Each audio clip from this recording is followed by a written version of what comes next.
caught in the crossfire.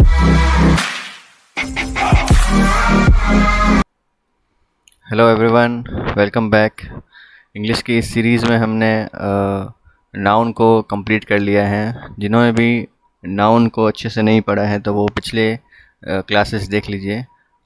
इस series में हम प्रोनाउन तक पहुंच गए थे। हम प्रोनाउन में हमने personal pronouns, possessive pronouns and demonstrative pronouns को अच्छे से पढ़ लिया था।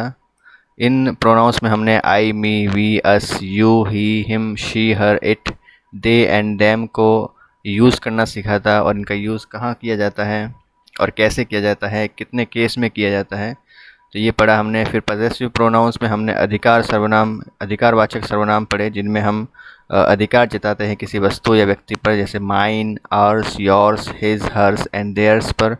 फिर डेमोन्स्ट्रेटिव प्रोनाउंस पढ़ा, जिसमें हमने संकेतवाचक सर्वनाम पढ़े। संकेतवाचक में किसी चीज़ की तरफ इशारा करते हुए दिस, दैट, दीज और दोज कैसे बोला जाता है, वो हमने पढ़ा। तो आज के इस क्लास में हम 4 और 5 नंबर प्रोनाउन पढ़ेंगे, जो कि distributive pronouns and reciprocal pronouns हैं। डिस्ट्रीब्यूटिव प्रोनाउंस में हम ईच, ईदर, नीदर, एवरी को हम नहीं पढ़ेंगे, क्योंकि एवरी का आजकल जो मतलब होता है वो ईच में कंप्लीट हो जाता है। यानी प्रत्येक व्यक्ति की बात करें तो ईच जो है वो इसका जो प्रयोग एवरी की जगह आजकल किया जा रहा है, तो एवरी को नहीं पढ़ेंगे। हम ईच, ईदर, नीदर और नन को अच्छे से समझेंगे। तो एंड रेसिप्रोकल प्रोनाउंस में हम पारस्परिक संबंध पढ़ेंगे, यानी ईच अदर का प्रयोग कहाँ करते हैं और वन अनदर का प्रयोग कहाँ करते हैं। ठीक है, तो चलिए शुरू करते हैं। तो बात करते हैं सबसे पहले डिस्ट्रीब्यूटिव प्रोनाउंस की। डिस्ट्रीब्यूटिव प्रोनाउंस यानी व्यष्टिवाचक सर्वनाम। व्यष्टिवाचक वे होते हैं एक समय में एक व्यक्ति या वस्तु को संबोधित या व्यक्त करते हैं, यानी एक समय में किसी एक वस्तु या एक व्यक्ति को संबोधित करते हैं, जो कि सदैव सिंगुलर वर्ब के साथ प्रयोग किए जाएंगे। जितने भी प्रोनाउन है, जैसे कि सबसे पहला है each, either, neither and none, तो इन सब को हम प्रत्येक व्यक्ति या वस्तु को संबोधित करने के लिए व्यक्त करते हैं और इनके साथ हमेशा सिंगुलर वर्ब की फॉर्म लगेगी। तो देखते हैं ईच का प्रयोग। ईच का मतलब होता है प्रत्येक। ईच का मतलब होता है प्रत्येक। इसका प्रयोग वाक्य में दो या अधिक व्यक्तियों, देखिए दो या अधिक व्यक्तियों में प्रत्येक व्यक्ति को संबोधित या व्यक्त करने के लिए किया जाता है। यानी किसी भी वर्ग में जितने भी लोग होंगे उन सब में दो या दो से अधिक जो व्यक्ति होंगे उनको व्यक्त या उनको संबोधित करने के लिए ईच का प्रयोग किया जाएगा, यानी प्रत्येक। आप समझ सकते हैं प्रत्येक दिया गया है तो किसी भी जो ग्रुप होगा उसमें प्रत्येक व्यक्ति तक पहुंचने के लिए ईच का प्रयोग किया जाएगा। देखिए एग्जांपल है each of the students will get a price. प्रत्येक विद्यार्थी को एक इनाम मिलेगा, यानी each of the students will get a price. तो इसमें जो स्टूडेंट्स का एक ग्रुप है, उस स्टूडेंट्स के ग्रुप के सभी विद्यार्थियों तक पहुंचने के लिए ईच का प्रयोग किया जा रहा है। Each of the students will get a prize यानी जितने भी स्टूडेंट्स हैं उन सब को एक इनाम मिलेगा। ठीक है, तो ईच का प्रयोग इस तरह से किया जाता है। स्टूडेंट्स के एक ग्रुप को प्रत्येक स्टूडेंट्स तक पहुंचने के लिए ईच का प्रयोग किया जाता है। ईच में यानी प्रत्येक। तो इस वाक्य में स्टूडेंट्स के समूह में ईच के द्वारा प्रत्येक स्टूडेंट को संबोधित किया जा रहा है। ठीक है, अगला एग्जाम्पल देखते हैं। Each of the boys got an Apple. प्रत्येक लड़के को एक सेब मिलेगा। Each of the boys got an Apple मतलब बॉयज़ का एक वर्ग है या ग्रुप है जिसमें सभी बॉयज़ को संबोधित करने के लिए ईच का प्रयोग किया जा रहा है। Each of the boys got an apple यानी प्रत्येक लड़के को एक सेब मिलेगा। तो इस तरह से ईच का प्रयोग किया जाता है किसी वर्ग में प्रत्येक व्यक्ति तक पहुंचने के लिए ईच का प्रयोग किया जाता है। ईच में जितने भी वर्ग के लोग होंगे उन सभी को इन पर्टिकुलरली उनको उन तक पहुंचने के लिए ईच का प्रयोग किया जाएगा, यानी प्रत्येक व्यक्ति तक पहुंचा जाएगा उससे। अब ये थी ईच की बात। अब ईदर की बात करते हैं। देखिए ईदर जो है वो ईच में तो प्रत्येक व्यक्ति की बात की जाती है, लेकिन ईदर में सिर्फ दो व्यक्ति की बात की जाती है और दोनों में से किसी एक व्यक्ति की बात की जाती है। ठीक है, तो इस वाक्य में दो व्यक्तियों में से किसी एक व्यक्ति को संबोधित करने के लिए इसका प्रयोग किया जाता है। दो व्यक्तियों में से किसी एक व्यक्ति को संबोधित करने के लिए। जैसे एग्जांपल देखते हैं, either of the students will get a prize, either of the students will get a prize. देखिए इस ईच में क्या पढ़ा था हमने, ईच ऑफ द स्टूडेंट्स, इसमें ईदर ऑफ द स्टूडेंट्स का मतलब क्या होता है कि स्टूडेंट्स का एक ग्रुप है जिसमें से दो स्टूडेंट की बात की जा रही है सिर्फ। यहाँ पर पूरे ग्रुप की बात की जा रही थी, लेकिन यहाँ पर ईदर लगने के बाद दो स्टूडेंट्स की बात की जा रही है। तो ईदर ऑफ द स्टूडेंट्स यानी दोनों विद्यार्थियों में से किसी एक को इनाम मिलेगा, यानी दोनों में से किसी एक विद्यार्थी को इनाम मिलेगा। तो ईदर का प्रयोग जो है हमेशा दो व्यक्तियों के बीच ही किया जाएगा, दो से ज़्यादा के लिए ईच का प्रयोग किया जाता है। ठीक है, तो दो व्यक्तियों में से किसी एक व्यक्ति को चुनना हो तो ईदर का प्रयोग करेंगे, यानी each of the students will get a prize, दोनों में से किसी एक विद्यार्थी को इनाम मिलेगा। इस वाक्य में स्टूडेंट्स के बीच, दो स्टूडेंट्स के बीच एक स्टूडेंट्स को संबोधित या चुना जा रहा है। ठीक है, एग्जाम्पल देखते हैं, either of the boys got an Apple, either of the boys यानी बॉयज़ का दो बॉयज़ का ग्रुप है। ठीक है, यहाँ पर देखिए बॉयज़ का एक बड़ा ग्रुप था जिसमें जितने बॉयज़ की बात की जा रही थी उसमें प्रत्येक बॉय को एप्पल मिला था। यहाँ पर either of the boys got an apple यानी दोनों में से किसी एक लड़के को सेब मिला। तो यहाँ पर भी दो लड़कों की बात की जा रही है, क्योंकि यहाँ पर ईदर जो प्रोनाउन लगा है उसकी वजह से दो लड़कों में से किसी एक लड़के को सेब मिलेगा। ठीक है, तो either of the boys got an apple. तो ये भी ध्यान रखिएगा, जो ग्रुप की बात की जाती है each of the students, either of the students, तो यहाँ पर भी प्लूरल फॉर्म में ही आएगा, और जो है वर्ब जो है वो हमेशा सिंगल रहेगी, यानी एन, एप्पल, ए प्राइस, इस तरह से सिंगुलर वर्ब के साथ प्रयोग किया जाएगा। अगला है नीदर, यानी दोनों में से कोई नहीं।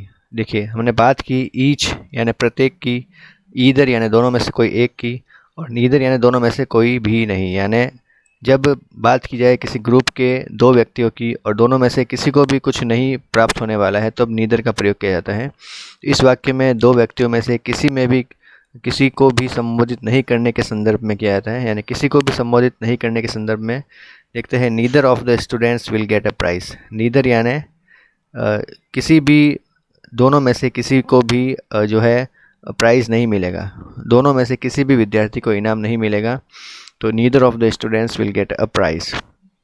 ईदर ऑफ द स्टूडेंट्स में देखा कि दोनों में से किसी एक को मिलेगा, ईच में देखा कि प्रत्येक को मिलेगा, अब नीदर में है कि दोनों में से किसी को भी नहीं मिलेगा। ठीक है, तो इस वाक्य में स्टूडेंट्स के बीच किसी भी स्टूडेंट को संबोधित नहीं किया जा रहा है। नीदर करने पर दो स्टूडेंट्स में से किसी भी स्टूडेंट्स को कुछ भी नहीं मिलने वाला। ठीक है, अगला एग्जांपल है, neither of the boys got an apple.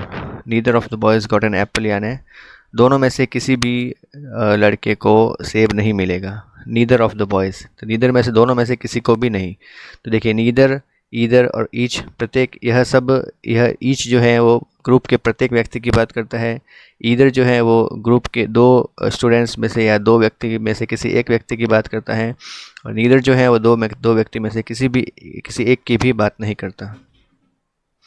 तो इस तरह से हम समझ सकते हैं, इस वाक्य में दो बॉयज़ में से किसी भी बॉयज़ को संबोधित नहीं किया जा रहा, तो neither of the students, neither of the boys. ठीक है, अगला है नन।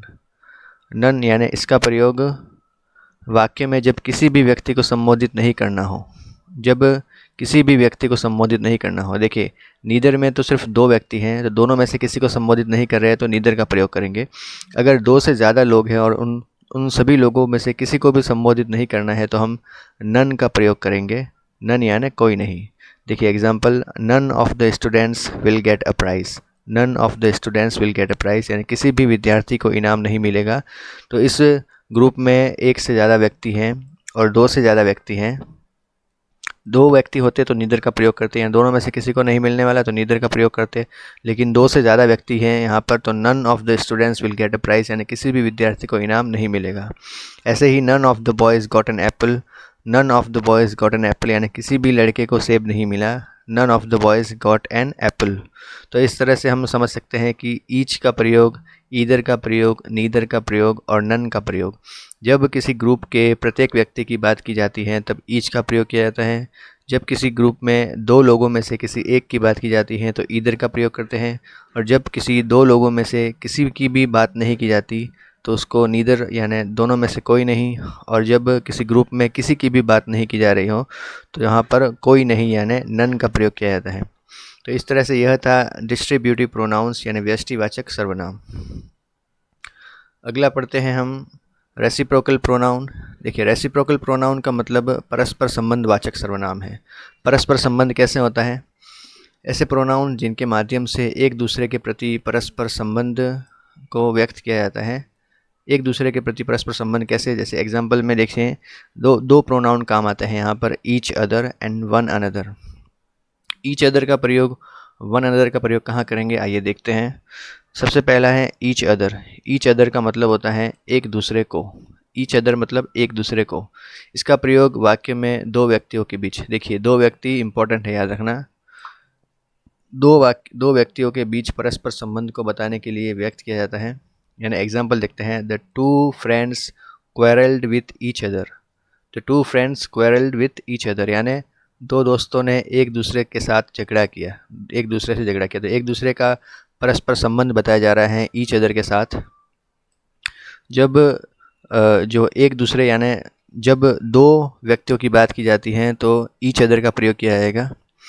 दो दोस्तों ने एक दूसरे से झगड़ा किया, इस वाक्य में दो दोस्तों के बीच परस्पर संबंध जो है वो झगड़े का है, यानी क्वेरल्ड का संबंध बताया जा रहा है। ठीक है, अगला एग्जाम्पल देखते हैं, these two students like each other, यानी यह दोनों विद्यार्थी एक दूसरे को पसंद करते हैं। These two students like each other, तो ईच अदर जो है वो एक संबंध बता रहा है एक दूसरे के साथ, जो कि लव या लाइक का है। यहाँ पर लाइक लिखा जाता है, लाइक का संबंध है। ठीक है, इस वाक्य में दो विद्यार्थियों के बीच परस्पर संबंध लाइक का है, यानी these two students like each other. तो ईच अदर का प्रयोग एक दूसरे को, यानी सिर्फ दो व्यक्तियों की बात की जाए तो ईच अदर का प्रयोग किया जाएगा। और अगर देखते हैं दो से अधिक व्यक्ति की बात की जाए तो वन अनदर का प्रयोग किया जाएगा। समझ में आ गया आपको? जब दो की बात की जाए तो ईच अदर, और दो से अधिक की बात की जाए तो वन अनदर। इसका प्रयोग जब दो से अधिक व्यक्तियों के बीच परस्पर संबंध बताना हो या व्यक्त करना हो तब किया जाता है। एग्जाम्पल देखते हैं, all the friends quarrelled with one another. All the friends quarrelled with one another, देखिए यहाँ पर क्या था, the two friends quarrelled with one another, यानी दो जो दोस्त थे उन्होंने आपस में झगड़ा किया। तो यहाँ पर ऑल द फ्रेंड्स यानी सभी, यानी सारे दोस्तों ने एक दूसरे के साथ झगड़ा किया। तो वन अनदर जो है वो दो लोगों से ज़्यादा जितने भी लोग होंगे उन सब के लिए वन अनदर का प्रयोग आएगा। और अगला एग्जाम्पल देखते हैं, all these students like one another. All these students like one another, यानी यह सभी विद्यार्थी एक दूसरे को पसंद करते हैं। यह सभी विद्यार्थी एक दूसरे को पसंद करते हैं, यानी यह दो लोगों से ज़्यादा की बात हो रही है यहाँ पर। तो इस वाक्य में दो से अधिक स्टूडेंट्स के बीच जो संबंध है वो लाइक का है।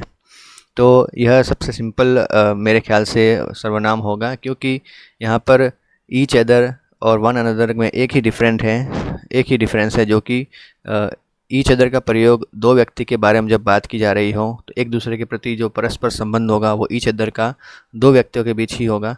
जब वन अनदर की बात की जाती है तो दो से ज़्यादा लोगों की बात की जा रही है, यानी यहाँ पर देख सकते हैं एग्जाम्पल में हमने, the two friends quarrelled with each other, the two students like each other, these two students like each other. तो यहाँ पर all the friends quarrelled with one another and all these students like one another. तो difference आसानी से अब समझ में आ सकता है। तो इस तरह से डिस्ट्रीब्यूटिव प्रोनाउंस हमने पढ़ा और रेसिप्रोकल प्रोनाउंस हमने पढ़ा। इन सब में ईच, नीदर, ईदर और ईच अदर, वन अनदर, इस तरह से जो प्रोनाउन है उसका मतलब समझा और कहाँ पर इसका यूज़ किया जाता है। तो आई होप आपको समझ में आया होगा। अगले वीडियो में देखते हैं दूसरे जो प्रोनाउन बचे हैं उनको पढ़ेंगे अच्छे से। थैंक्स।